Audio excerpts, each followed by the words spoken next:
Pour se protéger et s'abriter de la houle, on a fait essentiellement appel jusqu'à maintenant à des digues à talus,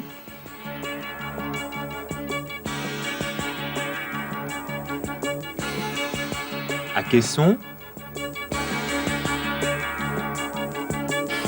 mixtes, avec d'innombrables variantes, mais tous ces ouvrages, soumis à des forces horizontales considérables, présentent l'inconvénient majeur d'un coût croissant très rapidement avec la profondeur d'eau, sans parler des difficultés de réalisation auxquelles ils sont susceptibles de se heurter, comme la tenue du sol de fondation sous des masses considérables de remblais. Parmi les digues à grande profondeur réalisées au cours des dernières années, on peut citer Arzeu en Algérie, moins 25 mètres, Antifer au Havre, moins 30 mètres, Civitavecchia, moins 30 mètres, Mohamedia au Maroc, moins 29 mètres, la digue de Fontvieille, bien entendu, moins 35 mètres, le record semblant détenu par le port de Sines au Portugal, moins 45 mètres. Mais on sait les problèmes rencontrés par cet ouvrage.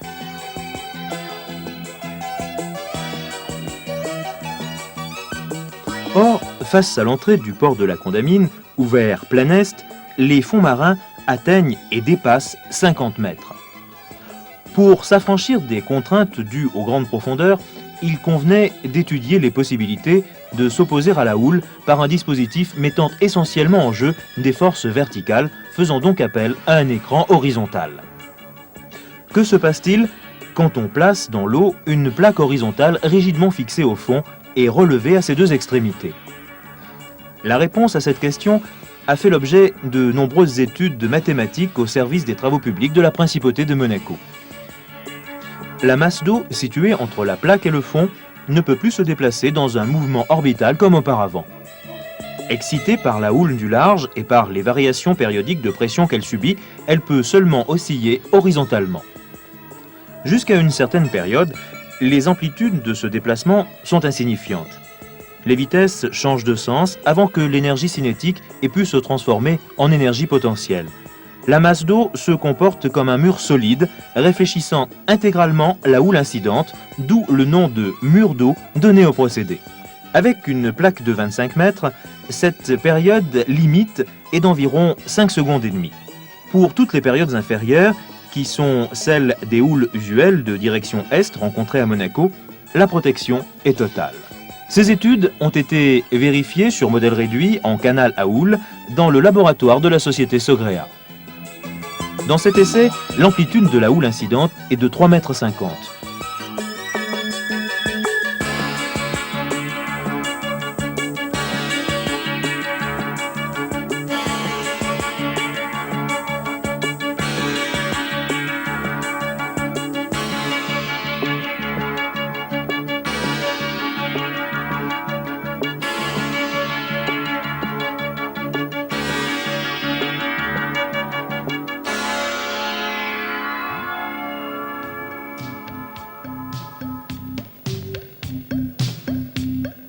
Au-delà de cette période, l'énergie cinétique commence à se transformer très partiellement en énergie potentielle.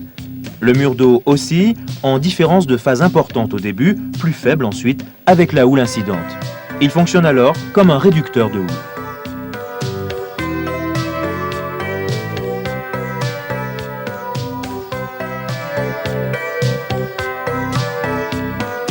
Dans la configuration envisagée, une houle de 6 secondes de période et de 3,70 m d'amplitude, correspondant pour des houles d'est à une houle de fréquence annuelle, l'amplitude de la houle transmise est inférieure à 0,50 m.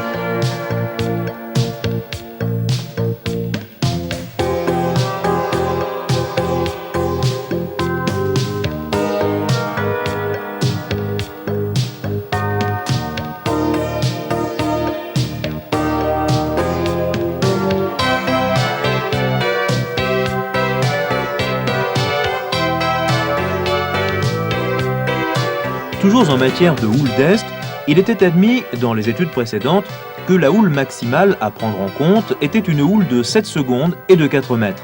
La houle que l'on voit ici a une période de 7 secondes et une amplitude de 5,10 mètres. La houle transmise a une hauteur 5 fois environ inférieure.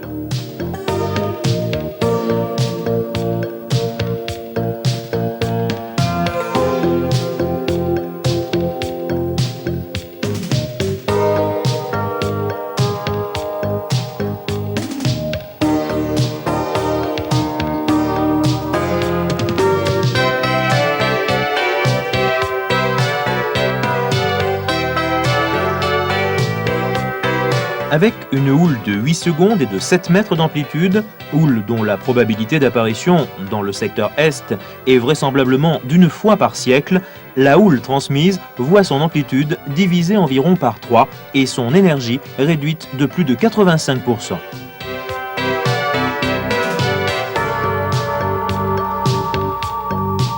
Ainsi, paraît-il possible d'envisager, grâce à ce procédé nouveau, dont il ne reste plus qu'à examiner dans un essai en bassin les performances en houle oblique et le détail de son raccordement au rivage, de doter demain le port de Monaco de l'ouvrage de protection qui lui manquait jusqu'alors.